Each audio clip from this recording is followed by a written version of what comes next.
দাঁড়াও দাঁড়াও, কোথায় যাচ্ছ তাই ভাবছো তো? চলো ভিডিওটা স্টার্ট করে ফেলি। হ্যালো এভরিওয়ান, সবাই কেমন আছো? আশা করি সবাই ভালো আছো। আমি খুব খুব খুব ভালো আছি। তো বন্ধুরা দেখো গাইস, এখানে একটা মেলা হচ্ছিল, তো আমি তোমাদেরকে দেখাচ্ছিলাম যে কত সুন্দর লাইটিং হয়েছে।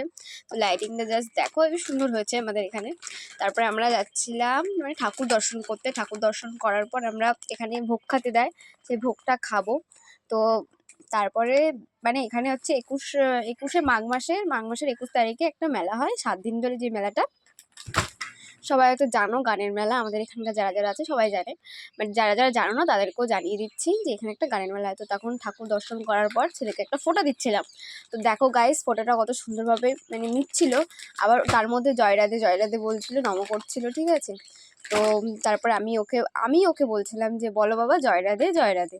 তো জয় রাধে বলার পর তোমাদেরকে এই ভিডিওটা দেখিয়ে দিলাম যে কতটা ভিড় হয়, মানে প্রচুর লাইন পড়ে, জায়গা পাওয়া যায় না, মানে এতটাই ভিড় হয়। তো এবছর একটু আগের বছরের থেকে একটু কম, মানে আগের বছর আমরা বসতেই পারিনি, এরকম ভিড় ছিল।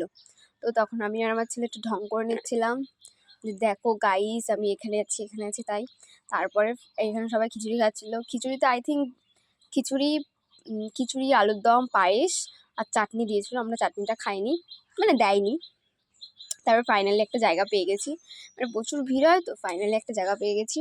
তো এখানে তোমাদেরকে দেখিয়ে দিচ্ছিলাম যে এখানে কতটা ভিড় হয়, মানে কত বড় কড়াই, মানে কত রান্না হয় আর কত বড় কড়াই রান্না হয়। তো দেখো আমার জন্য তোমরা এই জিনিসটাও দেখে নিতে পারলে।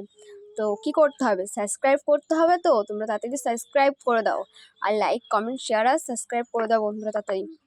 2002K কমপ্লিট করতে হবে। তো 10K কমপ্লিট হয়ে গেলে তোমাদেরকে আমি পার্টি দেবো। তো চলো বন্ধুরা তোমাদেরকে এই ভিড়টা দেখিয়ে দিই।